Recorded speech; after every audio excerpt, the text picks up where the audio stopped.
ஜெய் சாய்ராம். ஜெய் குரு தேவதத்தா. குருர் பிரம்மா குருர் விஷ்ணு குருர் தேவோ மகேஸ்வரகா. குரு சாட்சாத் பரபிரம்ம தஸ்மை ஸ்ரீ குருவே நமகா.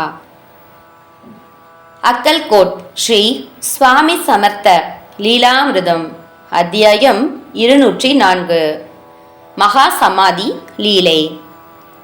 சோழப்பா என்னும் பரமபக்தன் தன் இன்னுயிரை நீத்த பிறகு ஸ்ரீ சுவாமியின் உடல்நிலை மோசமடையத் தொடங்கியது. அவர் மெத்தையில் படுத்து உறங்குவதை நிறுத்தி கொண்டார். மெத்தை சுருட்டி மரக்கிளையில் தொங்கவிடப்பட்டது. பக்தர்கள் ஆரத்தி எடுப்பதை தடுக்கும் வண்ணம் தன் கைகளை உயர்த்தி காட்டுவார் அல்லது நெய் தீபங்களை பிடுங்கி வீசிவிடுவார். அகிலாண்ட கோடி பிரம்மாண்ட நாயகனாக இருப்பினும் மாயை அவரையும் விட்டு வைக்கவில்லை. தன் பரம பக்தனின் பிரிவை தாங்கிக் கொள்ள முடியாமல் தான் விரைவில் இந்த ஸ்தூல உடலை விட்டு நீங்கிவிடுவேன் என்பதனையும் அவர் பலரிடமும் சூட்சமமாக தெரிவித்தார். அப்படிப்பட்ட நிகழ்ச்சிகள் பின்வருமாறு. 1. ஒருமுறை ஸ்ரீ சுவாமி சால்கர் என்னும் கிராமத்திற்கு சென்றிருந்தார். அங்கிருக்கும் அடர்ந்த காட்டுக்குள் சென்று தங்கினார். இருப்பினும் மக்கள் கூட்டம் கூட்டமாக வந்து அவரை தரிசனம் செய்வர். ஒரு நாள் ஸ்ரீ சுவாமி ஹூக்காவை புகைத்து கொண்டிருக்கும் போது பாசத்தோடு பாலப்பாவிடம், பாலப்பா, நான் வெகு தூரம் பயணிக்கப் போகிறேன், நீயும் என்னோடு வருகிறாயா?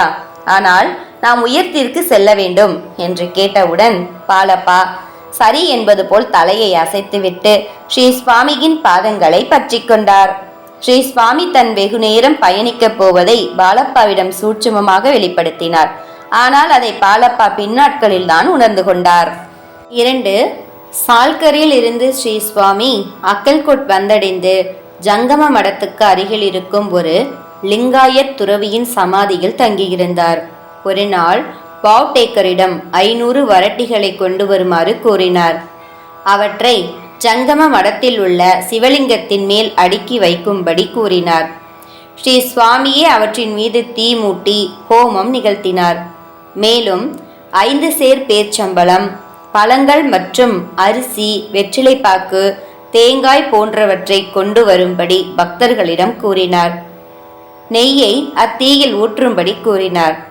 என்ன நடைபெற்று கொண்டிருக்கிறது என்பது புரியாமல் அனைவரும் வியப்புடன் அனைத்தையும் பார்த்து கொண்டிருந்தனர். அடுத்த நாள் காலையில் சாம்பலை சுத்தப்படுத்தும்படி ஸ்ரீ சுவாமி ஆணையிட்டார். அப்போது லிங்கத்தை சுற்றி இருக்கும் தரை பிளவுற்றிருந்தது.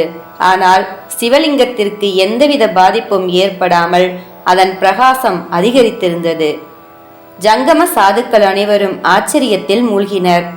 இந்த சிவலிங்கத்தை சுற்றியிருக்கும் தரைபாகம் பிளவுற்றிருப்பது போல் ஸ்ரீ சுவாமியின் ஸ்தூல உடல் இந்த உலகை விட்டு பிரிந்தாலும் அவர் அந்த சிவலிங்கத்தை போல பிரகாசத்துடன் எப்போதும் திகழ்வார் என்பதை அல்லவா இந்நிகழ்ச்சி உணர்த்துகிறது. 3. ஒரு நாள் ஸ்ரீ சுவாமி தாத்தையா சுபேதாரின் வீட்டுக்கு சென்றிருந்தார். அவ்வீட்டில் இருந்த துளசி மாடத்தை எடுத்து முரளிதர் கோவிலுக்கு அருகில் இருக்கும் குளத்தில் போடுமாறு ஒரு சேவகரிடம் ஸ்ரீ சுவாமி ஆணையிட்டார். அந்த மாடம் குபுக் என்ற ஓசையுடன் தண்ணீருக்குள் மூழ்கியது.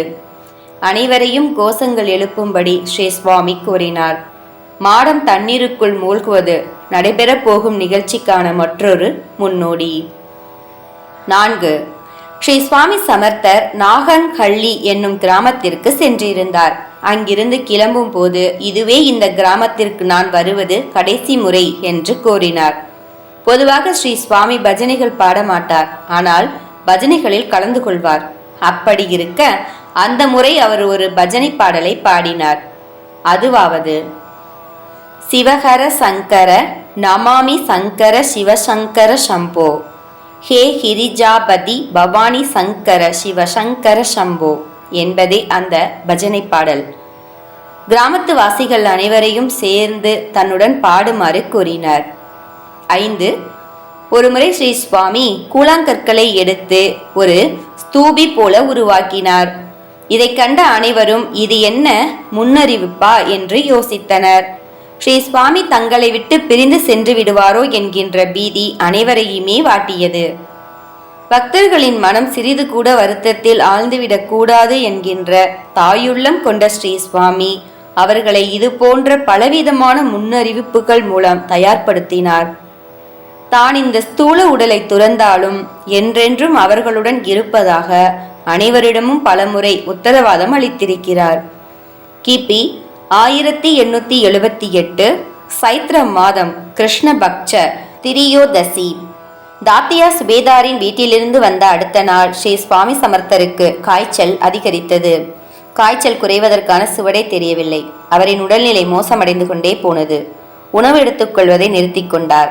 சகாராம் லோகண்டே என்னும் சேவகர் ஸ்ரீ சுவாமிக்கு மிகவும் பிடித்தமான இடமான வட விருட்சத்திற்கு அருகில் பல்லக்கில் வைத்து அழைத்து சென்றார். காய்ச்சல் அதிகமாக இருந்தாலும் ஸ்ரீ சுவாமி தன் தினசரி வேலைகளான ஸ்நானம் முதலியவற்றை எந்தவித தடங்களும் இல்லாமல் நிகழ்த்தி கொண்டிருந்தார். எவரையும் தேவையில்லாமல் தன் அருகில் அவர் அனுமதிக்கவில்லை. சுந்தராபாய் ஸ்ரீ சுவாமிக்கு சேவைகள் செய்து கொண்டிருந்தாள். நோயின் தாக்கத்தினால் அவர் பலவீனமாக இருந்தாலும் அவருடைய தேஜஸ் குறையவே இல்லை. அவரை சிறிதளவேனும் உணவு உட்கொள்ளுமாறு பக்தர்கள் வற்புறுத்தினர். சுந்தராபாய் 2 கவளம் உணவை ஊட்டிவிட்டாள். சுவாமி மகாராஜ், நீங்கள் எப்போது குணமடைவீர்கள் என்று சுந்தராபாய் கேட்டதற்கு, குணமடைய வாய்ப்பே இல்லை, நான் கிளம்ப வேண்டிய நேரம் வந்துவிட்டது என்று கூறியவுடன் சுற்றி இருந்தவர்கள் அனைவருக்கும் இடி விழுந்தது போலானது. தாயை விட்டு பிரியும் குழந்தையைப் போல அனைவரும் அழுது துடித்தனர். மருத்துவர்கள் அனைவரும் ஸ்ரீ சுவாமியை சோதித்து பார்த்த வண்ணம் இருந்தனர். அவர்கள் பரிந்துரைத்த எந்த மருந்தையும் அவர் எடுத்துக்கொள்ளவே இல்லை. அவர்கள் ஸ்ரீ சுவாமியினுடைய நாடியை சோதித்தால், உன் அப்பனுடைய நாடியை சோதித்துக்கொள் என்பார். நான் உயிரிழந்தால் உன் அப்பனுக்கு எதுவும் ஆகிவிடாது என்று கூறுவார். ஸ்ரீ சுவாமி நம்பிக்கையான வார்த்தைகளை கூறுவார் என்கின்ற எண்ணத்தில் சுந்தராபாய் மீண்டும் ஸ்ரீ சுவாமிகளிடம் எப்போது குணமடைவீர்கள் என்று கேட்டதற்கு, மலைகள் என்னை அழைக்கும் போது என்று பதிலளித்தார். யோகிகளுக்கு மறைவு என்பதும் உண்டோ? அவர் மீண்டும் தான் அவதரித்து வருவேன் என்பதை சூட்சுமமாக கூறினார். ஸ்ரீபாத பட் ஸ்ரீ சுவாமியிடம், சுவாமி, நீங்கள் எப்போது குணமடைவீர்கள் என்று கேட்டதற்கு, பண்டரிபுரம் பற்றி எரியும் போது என்று பதிலளித்தார். அதாவது அதர்மம் ஓங்கும் போது என்பதே அதன் பொருள். மகாத்மாக்கள் நம்மை போல கர்மங்களை கழிப்பதற்காக இந்த உலகத்தில் தோன்றுவதில்லை. அவர்கள் தங்கள் நோக்கத்தை நிறைவேற்றுவதற்காக அவதரித்துவிட்டு மக்களை தர்ம பாதைக்கு அழைத்து சென்ற பின்னர் தங்கள் அவதாரத்தை முடித்துக் கொள்வர்.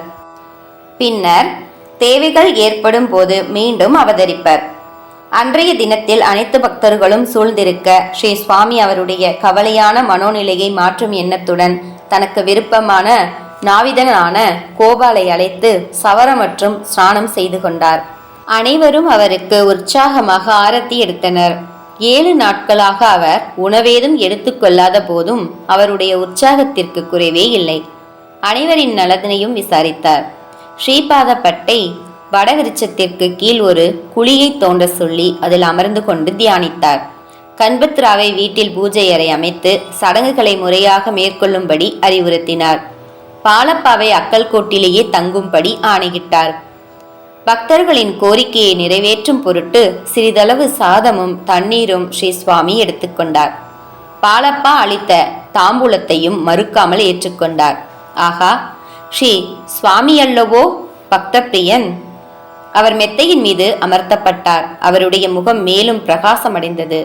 தெய்வீக ஒளி அந்த இடம் முழுவதும் பரவியது. நான் இருக்கிறேன் என்று அனைவருக்கும் நம்பிக்கையூட்டும் வண்ணம் தன் கைகளை உயர்த்தி ஆசீர்வதித்தார். சூரியன் இன்னும் சில நிமிடங்களில் அஸ்தமனமாக போகிறது. இந்த உலகமே இருளில் மூழ்கப் போகிறது என்பதை அனைவரும் அறிந்து கொண்டனர். அனைவரும் தாழ முடியாத துக்கத்தில் இருந்தனர். அனுஷ்டானங்கள் மேற்கொள்ளலாமா என்று சில பக்தர்கள் கேட்டதற்கு ஸ்ரீ சுவாமி மறுத்துவிட்டார். ஆனால் பசுக்கள் மற்றும் கன்றுகளை அவிழ்த்து விடுமாறு சம்மதம் தெரிவித்தார். அப்போது மதியம் 1 மணி. பசுக்களும் கன்றுகளும் ஸ்ரீ சுவாமியிடம் ஓடி வந்து அவருடைய கட்டிலை சூழ்ந்து கொண்டன. அவை என்னதான் உணர்ந்து கொண்டனவோ தெரியவில்லை. அவைகளின் கண்களில் இருந்து கண்ணீர் வழிந்தோடின. ஸ்ரீ சுவாமி பாசத்துடன் பசுக்களை வருடி கொடுத்தார். ஸ்ரீ சுவாமியின் பாதங்களை மெதுவாக தன் தலையால் தொட்டுவிட்டு பிரிய மனமில்லாமல் அந்த இடத்தை விட்டு சென்றன.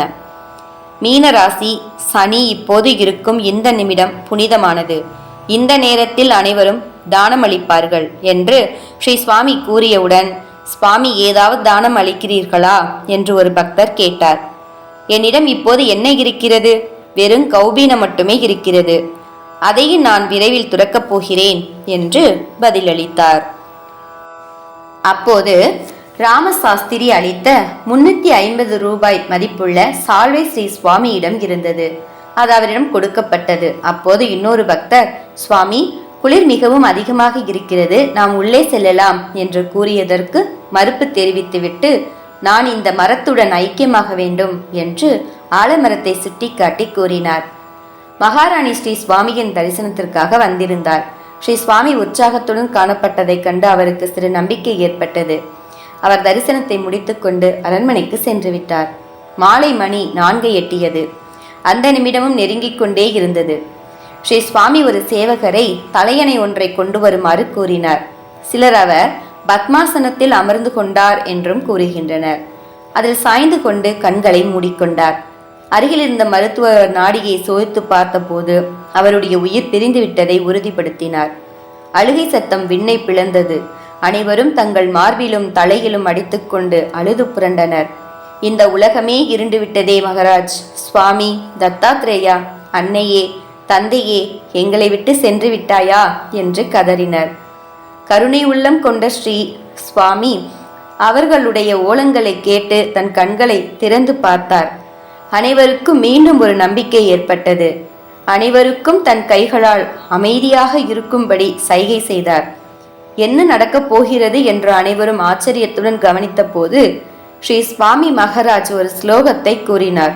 பகவத்கீதையில் உள்ள 9வது அத்தியாயத்தின் 22வது ஸ்லோகமான அனந்த்யாஸ் சந்தயந்தோ மானேய ஜனஹா பர்யுபாசதே தேசாம் நித்யாபி யுக்தானாம் யோகசேமம் வகாம் யகம் என்னும் ஸ்லோகத்தை கூறி தன்னை மட்டுமே தியானிக்கும் ஒருவனுக்கு அவனுடைய அனைத்து தேவைகளையும் நிவர்த்தி செய்வேன் என்று வாக்குறுதி அளித்துவிட்டு தன் அபயக்கரத்தால் ஆசீர்வாதம் செய்துவிட்டு கண்களை மீண்டும் மூடிக்கொண்டார்.